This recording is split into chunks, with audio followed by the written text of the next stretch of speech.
ça pose un problème sur le plan de la science politique. On a une confusion des pouvoirs, là. On a une imbrication de l'exécutif et du législatif. L'exécutif intervient auprès du législatif. Mais quand on sait qui est directrice juridique de l'Élysée, c'est quelqu'un qui nomme les magistrats, et qui finalement est elle-même magistrat au demeurant. Donc vous avez un magistrat qui nomme les autres magistrats, et qui est venu faire au président de l'Assemblée nationale un potentiel faux témoignage. Un potentiel faux témoignage. Que dit ce faux témoignage ? On n'en sait rien. On sait qu'il a été modifié. C'est ce que dit le texte à l'enquête. Et modifié dans le sens ? On ne sait pas.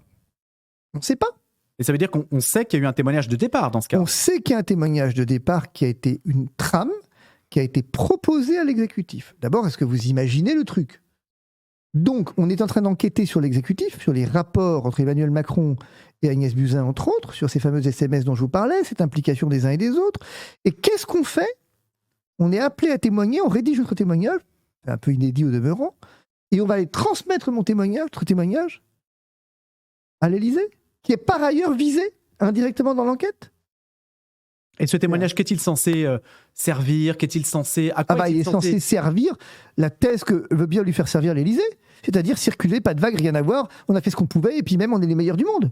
Le narratif initial, le narratif continu, on est les meilleurs du monde, il n'y a pas eu de faute, mais pas du tout, enfin comment pouvez-vous y penser ? Comment pouvez-vous y songer ? Comment pouvez-vous ne pas avoir confiance dans votre État ? C'est ça le narratif qu'on sert.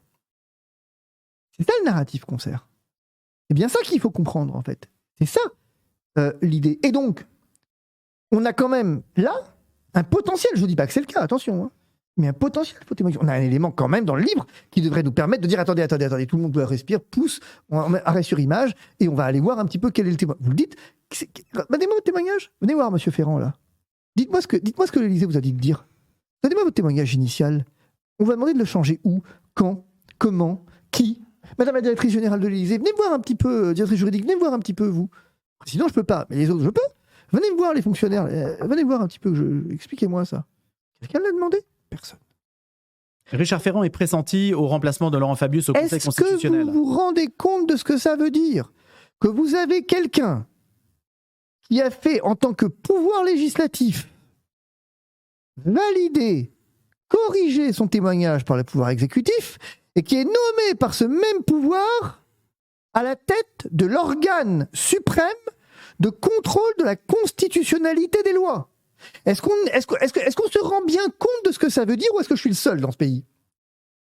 Je n'ai pas la prétention d'être un énorme, grand, magnifique juriste, mais j'ai un tout petit peu